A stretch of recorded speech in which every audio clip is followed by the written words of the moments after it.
Buen día, alumnos. En la clase de hoy les voy a dar algunos tips o ayudas para poder resolver los trabajos prácticos que les dejó la profesora Denise, así pueden ponerse al día y no seguir atrasándose. Como recordarán, hace un par de clases el tema del trabajo práctico fue la literatura y la tradición. Y luego vieron dos poemas juntos, Un pacto de Ezra Pound y Tengo 25 de Gregory Corso. Yo hago un pacto contigo, Walt Whitman. Ya te he detestado lo suficiente. Llego a ti como un niño crecido, que ha tenido un padre testarudo. Ya tengo edad para hacer amigos. Fuiste tú el que partió la nueva leña. Ahora es el tiempo de tallar. Nosotros tenemos la raíz y la savia. Que haya intercambio entre nosotros. Este poema de Ezra Pound, que se llama Un pacto, tiene como tema la tradición. Walt Whitman, que es un símbolo americana, un poeta que en su momento cantó a lo novedoso, tiene un poema famoso hacia la locomotora, y a esto se refiere Pound cuando dice, vos cortaste la madera. Vos trabajaste con nuevos materiales, vos trabajaste con lo nuevo, con el nuevo mundo. Pero yo que pertenezco a una nueva generación de poetas, me tengo que ocupar, si bien voy a trabajar con esos mismos materiales, que es el nuevo mundo, lo voy a pulir. Tengo otras técnicas, y tengo otros métodos. Y la poesía de Pound se caracteriza por ser muy pulida, muy cuidada, por estar pendiente de cada palabra, y este poema no es la excepción. Bueno, he tenido un padre testarudo, esto piensa de Walt Whitman, de su generación, en realidad Pound, como los poetas de su época, como siempre, cada generación de poetas reacciona a la generación anterior, así ha evolucionado el arte. Y les decía, como siempre, se enfrenta a la generación anterior, sobre todo al romanticismo, en lo que es la poética cambia absolutamente, y por eso lo llama padre testarudo. Pero fíjense cómo termina diciendo, además de esto, ¿no? Vos elegiste los materiales, yo los voy a pulir, voy a trabajar con los mismos materiales, pero mejor, y termina diciendo que haya intercambio entre nosotros. Y la palabra que utilizan en inglés vendría a ser que haya comercio entre nosotros. Pound es un poeta que se va a enfrentar absolutamente al capitalismo. De hecho, en su vida personal hay un punto donde la profesora les pregunta por la biografía de estos autores. En su vida personal estuvo muy vinculado a la Italia de Mussolini, alababa a Mussolini, lo que le significó un juicio por traición a la patria después de la Segunda Guerra Mundial, por lo que pasó muchísimos años de su vida internado en un centro psiquiátrico, porque fue declarado como inimputable. Allí pasó muchos años mudo, sin hablar, por eso se le ha dicho poeta mudo, así como a Ezequiel se le dice el profeta mudo en la Biblia, a él el poeta mudo, y allí estuvo, les decía, muchísimos años de su vida. Enfrentadísimo a lo que era Estados Unidos en el siglo XX, a lo que fue el capitalismo, y sin embargo elige esta palabra, que haya comercio entre nosotros, entendiendo este intercambio, entendiendo que de la generación anterior él iba a sacar provecho para generar algo nuevo. Totalmente en concomitancia con lo que el poeta T.C. Eliot dice acerca de la tradición. Revisen lo que T.C. Eliot dice en el texto que les dejó la profesora y que yo les cito en la clase de hoy, que les va a ayudar tanto al trabajo práctico de literatura y tradición como poder analizar estos poemas. Y el segundo poema es Tengo 25 de Gregory Corso. Gregory Corso perteneció a un movimiento literario que se llamó el de la poesía beat o el de los beatniks. Y acá quiero que nos detengamos un poco. Los beatniks fueron un grupo de poetas.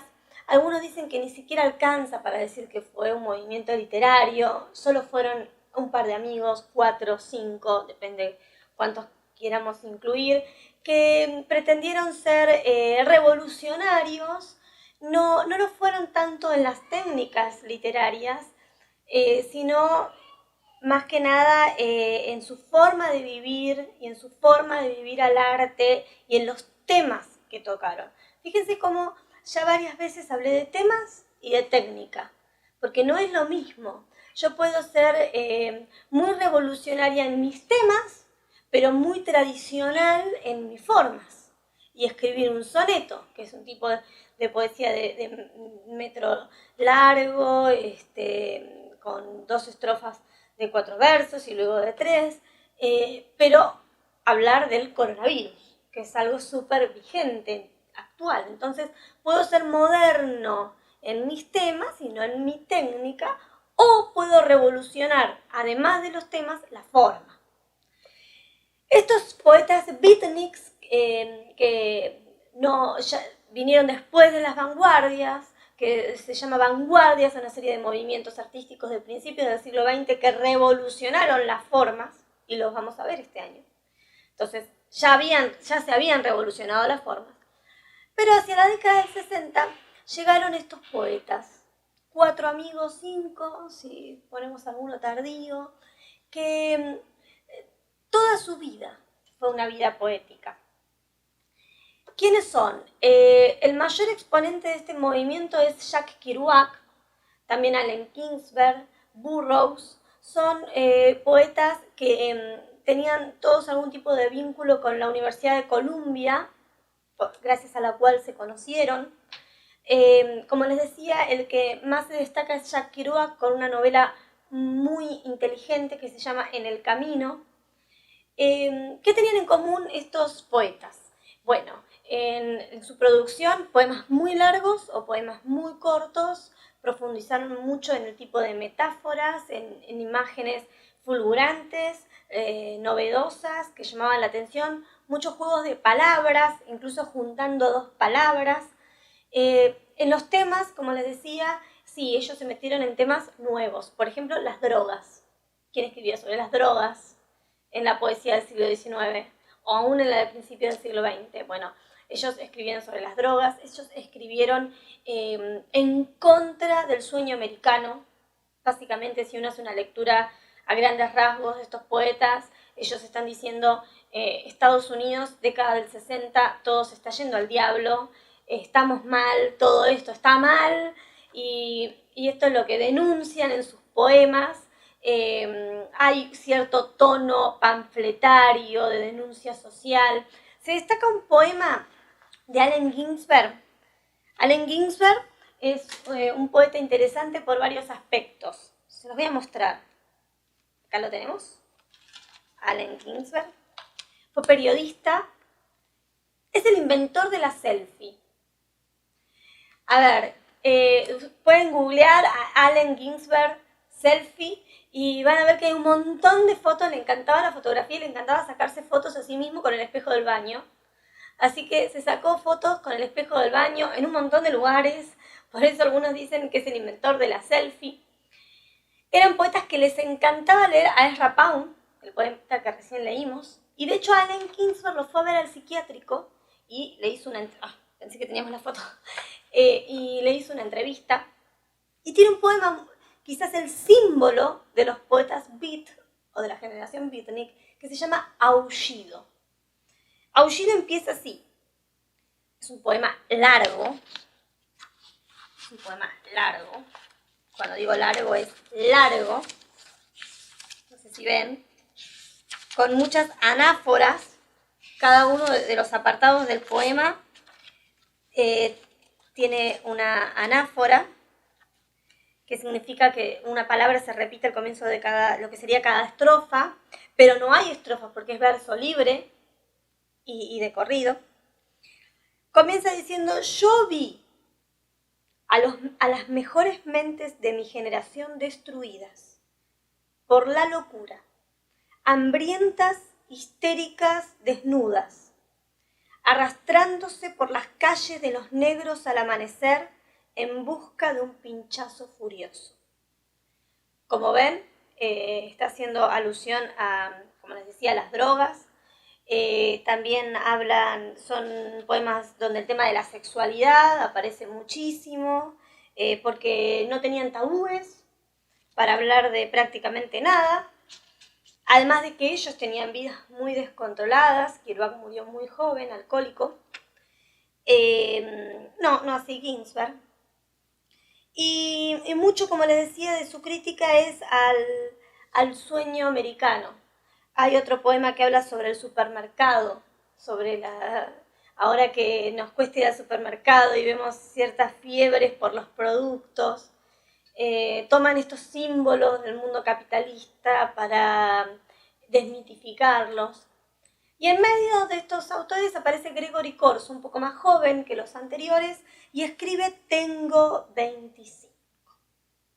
Supongo que con la profesora, bueno, aunque no tuvieron clases presenciales, habrán hablado un poco de este poema. Dice así: con un amor, una locura por Shelley, Chatterton, Rimbaud, y la charla necesitada de mi juventud se ha ido de oreja a oreja. Odio a los poetas viejos, en especial los poetas viejos que se retractan, que consultan a otros poetas viejos, que hablan de su juventud en susurros, diciendo, los hice entonces, pero eso fue entonces. Oh, me gustaría callar a los viejos, decirles, soy vuestro amigo. Lo que fueron una vez, a través de mí, volverán a serlo. Después, de noche en la confianza de sus hogares, les arrancaría sus lenguas de pedir perdón y robaría sus poemas. Este poema, además de tener una diagramación interesante, algo propio de los Beatniks, fue correr los márgenes, jugar con el blanco de la hoja, además de ese uso de la mayúscula en el medio. Es un poema donde hace toda una revisión de la tradición y de los vínculos de los poetas nuevos con la tradición. Comienza hablando de 3 poetas, símbolos del romanticismo inglés, del romanticismo inglés Shelley, Rimbaud, del simbolismo francés, poetas del siglo XIX. Comienza hablando de amor. Un amor hasta la locura.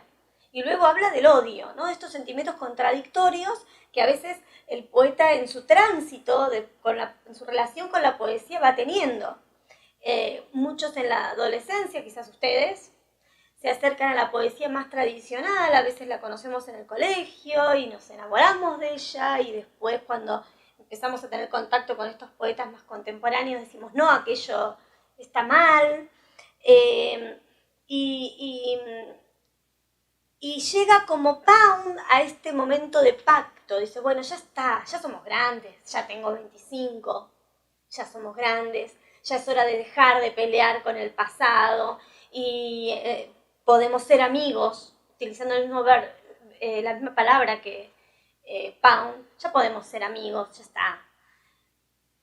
Incluso dice, lo que fueron lo serán a través de mí, es decir, bueno, aquello que ustedes fueron yo lo voy a reelaborar, vamos a hacer una continuidad, una evolución de la poesía a través de mi persona y de lo que yo represento, esta nueva poesía de los 60, pero termina diciendo, en la noche, en la oscuridad de la noche, les arrancaría las lenguas y robaría sus poemas. Cuenta la mitología griega que el dios de los poetas era Hermes. El dios de los poetas era mensajero y el dios de los poetas también era el dios de los ladrones. Lo que nos da a entender Corso es que toda poesía nace de algo más. Toda poesía tiene algo de robo. Nada nuevo hay bajo el sol. Todo lo que escribimos, en todo lo que escribimos, hay algo de lo que ya se escribió antes. Por no decir, hay cierta evocación o robo de lo que otro hizo antes. Es muy interesante los sentimientos contradictorios del poema de Gregory Corso, pero sobre todo este final, haciendo una alusión al dios de los poetas, que es el dios de los ladrones, y también riéndose un poco de él mismo y de toda esta nueva poesía. Bueno, al final nos estamos robando entre nosotros. La poesía beatnik, los beatnik marcaron una época, quedaron en la historia, pueden googlearlo, pueden buscarlo, quedaron en la historia, son un símbolo para la juventud hasta el día de hoy, sobre todo por haberse atrevido a indagar en estos temas que eran tabú para la sociedad. Nosotros no vamos a verlos en profundidad porque en sexto año vemos, y al igual que en los años anteriores, literatura argentina, latinoamericana y española, es decir, escrita en español, pero no quería que dejaran de conocer algo tan importante para el siglo XX y sobre todo porque todo lo que veamos en el año, en todo lo que veamos en el año van a tener que ustedes posicionarse. Y es lo que nos vino pasando años anteriores. ¿Cómo me posiciono frente a la literatura tradicional que conocemos en la escuela? Nos vemos la próxima.